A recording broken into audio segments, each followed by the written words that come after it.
السلام علیکم۔ آج کی یہ دوسری ویڈیو بھی امام حسین علیہ السلام کے نام۔ فوج یزید سوار ہو کے عصر کے بعد عازم میں جنگ ہوئے۔ امام حسین علیہ السلام اپنے خیمے کے سامنے تشریف فرما ہیں، شمشیر ہاتھ میں ہے، زانو پر سر رکھے ہوئے ہیں کہ زینب کبریٰ سلام اللہ علیہا روتی ہوئی بھائی کے پاس آئیں اور کہا، بھائی یہ شور و غل آپ نہیں سن رہے، ہر لحظہ قریب آ رہا ہے۔ امام حسین علیہ السلام نے سر اٹھا کر فرمایا، بہن میں نے ابھی خواب میں رسول خدا کو دیکھا ہے، فرما رہے تھے کہ تم ہمارے پاس آنا چاہتے ہو۔ یہ بات سن کر زینب بے تاب ہو گئیں اور رونے لگیں۔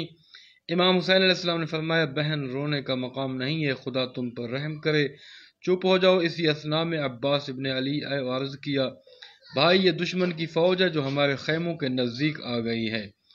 امام حسین علیہ السلام نے کھڑے ہو کے فرمایا، عباس ارکب بنفسی انت یا اخی، عباس آپ پر میری جان قربان ہو جائے، گھوڑے پر سوار ہو جاؤ اور ان سے معلوم کرو کہ کیا چاہتے ہیں، یہاں کیوں آئے ہیں۔ حضرت عباس 20 سواروں کے ساتھ کہ جن میں زہیر ابن قین اور جناب حبیب ابن مظاہر بھی شامل تھے، دشمن کی فوج کے قریب گئے اور پوچھا، کیا ہوا، کیا چاہتے ہو؟ امیر کا حکم ہے کہ تم سے یہ بتا دیں کہ یا تو امیر کے حکم کی تعمیل کرو یا جنگ کے لیے تیار ہو جاؤ۔ انہوں نے یہ جواب دیا۔ عباس علیہ السلام نے فرمایا، اپنی جگہ سے آگے نہ بڑھنا اور جلدی نہ کرنا، میں ابو عبداللہ کی خدمت میں تمہارا پیغام پہنچاتا ہوں۔ دشمن کے لشکر نے یہ بات قبول کر لی۔ عباس ابن علی تنہا امام حسین علیہ السلام کے پاس گئے، صورتحال بیان کی۔ باقی 20 افراد عمر ابن سعد کی فوج کو نصیحت کر رہے تھے اور امام حسین علیہ السلام سے جنگ کرنے سے منع کر رہے تھے اور انہیں خیموں کی طرف بڑھنے سے روکے ہوئے تھے۔ حضرت امام حسین علیہ السلام نے فرمایا، اگر ہو سکے تو ان سے کل تک کی مہلت لے لو تاکہ ہم آج رات جی بھر کر خدا کی عبادت کر سکیں اور اس کی بارگاہ میں نماز ادا کر سکیں۔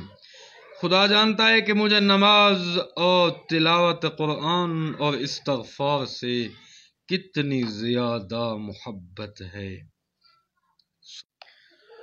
غروب کے وقت امام حسین علیہ السلام نے اپنے اصحاب و انصار کو جمع کیا۔ امام زین العابدین علیہ السلام فرماتے ہیں کہ میں بابا کی خدمت میں حاضر ہوا تاکہ آپ کا خطبہ سنوں، اگرچہ میں بیمار تھا۔ بابا نے اپنے اصحاب سے فرمایا، اثنی علی اللہ احسن الثناء واحمدہ علی السراء والضراء، اللہم انی احمدک علی ان اکرمتنا بالنبوۃ وجعلت لنا اسماعا وابصارا وافئدہ وعلمتنا